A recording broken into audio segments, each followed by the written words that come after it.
खबर गाजीपुर जनपद से है, जहां बॉर्डर पर लूट की घटना को अंजाम देने वाले साथी लुटेरे गैंग के 4 सदस्यों को पुलिस ने गिरफ्तार किया है। पकड़े गए सदस्यों के पास से तमंचा, कारतूस के साथ 56,000 नकदी बरामद किया है। मामले का खुलासा एसपी ओमवीर सिंह ने अपने कार्यालय पर प्रेस कॉन्फ्रेंस कर किया है। इस दौरान उन्होंने 5 दिसंबर को दुल्लहपुर थाना इलाके के गाजीपुर आजमगढ़ बॉर्डर अकेले जा रहे बैंक मित्र से 86,000 की लूट की घटना को अंजाम दिया था। स्वाट टीम और दुल्लहपुर थाने की टीम मामले का खुलासा करने के लिए सक्रिय थी। आज दुल्लहपुर थाना इलाके के मलेठी तिराहा के पास वाहन चेकिंग की जा रही थी। इसी जरिए मुखबिर से सूचना मिली कि कुछ बदमाश किसी घटना को अंजाम देने के लिए प्लान बना रहे, जिसके बाद क्षेत्र में सक्रिय स्वाट टीम और दुल्लहपुर थाने टीम की संयुक्त कार्रवाई में 4 संदिग्ध बदमाशों को धर दबोचा। पुलिस की तलाशी में बदमाशों के पास से 4 तमंचा, कारतूस के साथ 56,000 नकदी भी बरामद किया है। पुलिस की पूछताछ में पकड़े गए बदमाशों ने अपना नाम अभिषेक यादव, राजा चौहान, विपिन पाल, गुलशन शर्मा बताया, जो सभी गाजीपुर के निवासी हैं।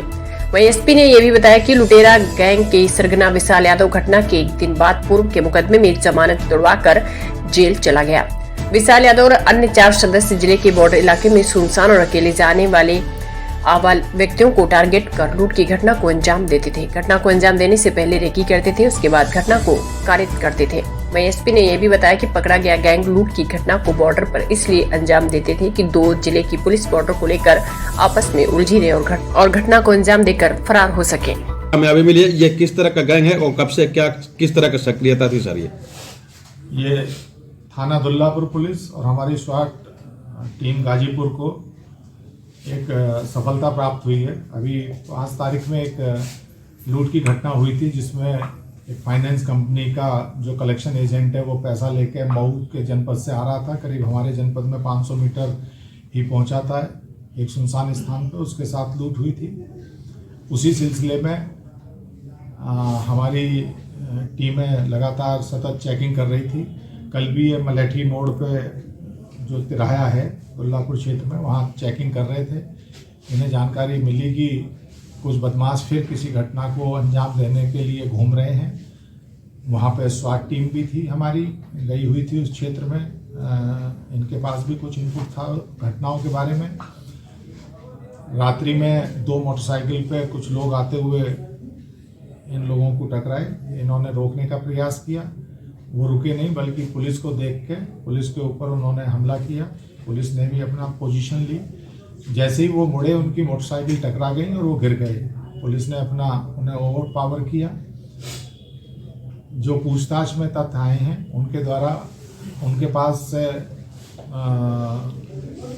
भारी संख्या में हथियार भी मिले थे और पूछताछ पे उन्होंने जो 5 तारीख में दुल्लापुर क्षेत्र में घटना हुई थी उसको भी स्वीकारा, क्योंकि शक इसलिए हुआ पुलिस को कि इनके पास भारी धनराशि थी। उस धनराशि के बारे में जब इनसे पूछा गया तो इनके द्वारा कड़ाई से पूछताछ के दौरान ये बताया गया। इसी के साथ साथ एक घटना करीब 15-20 दिन पहले बहरियाबाद क्षेत्र में हुई थी।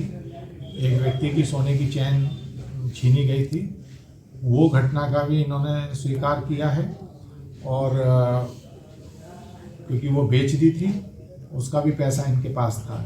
इसके अलावा जब इन्होंने जो मोबाइल इनसे प्राप्त हुए, वो बताया था कि 3-4 दिन पहले एक और घटना में इन्होंने 2 मोबाइल चोरी हुए थे। जो मोबाइल इनके पास से मिले थे, जब और सघनता से पूछताछ की गई तो उनका भी मिलान हुआ, क्योंकि उनका EMI नंबर और बाकी चीज़ें डिटेल टेक्निकल मिलाई गई।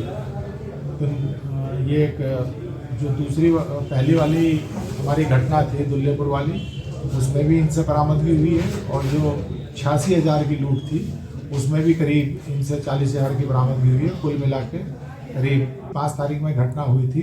तो इसी गैंग का एक बहुत सक्रिय सदस्य है जो अपनी जमानत तुड़ा के जेल चला गया था, जिससे कि इस अपने नापाक अपराध से अपना बचाव कर सके।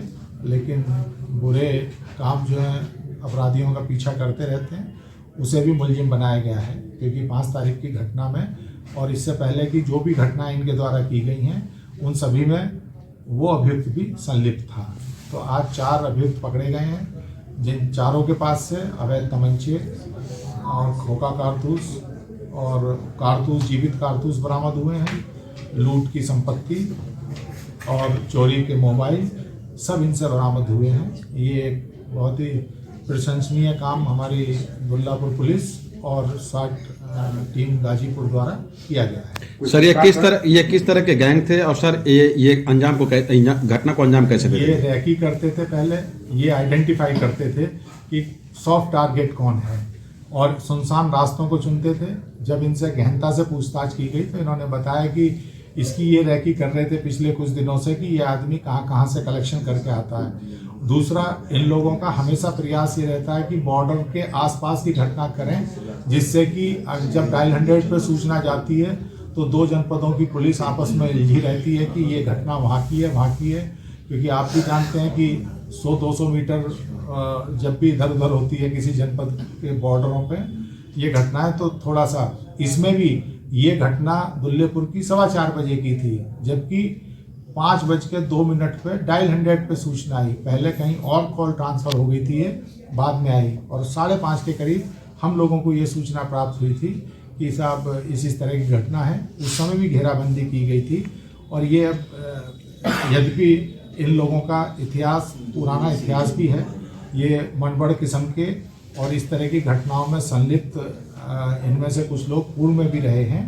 तो ये इस समय इनकी घटनाओं में बड़ी तेज़ी से वृद्धि हुई है। पिछले 20-25 दिन में इन्होंने कुछ घटनाओं को किया है और भी प्रयास कर रहे हैं, किसी और जनपद में तो नहीं किया है, उसका भी प्रयास कर रहे हैं जानने। इस गैंग का सरगना भी गिरफ्तार सर? इस गैंग का एक जो मुख्य सरगना था विशाल यादव, वो मैं बता रहा हूँ, वो अपनी जमानत तुड़ा के 6 तारीख में ही अपने पूर्व के मुकदमे में जेल चला गया था पुलिस के बहस से।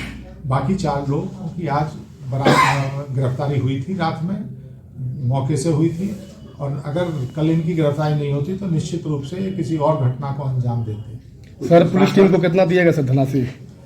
इस संयुक्त रूप से इस पुलिस टीम को 25,000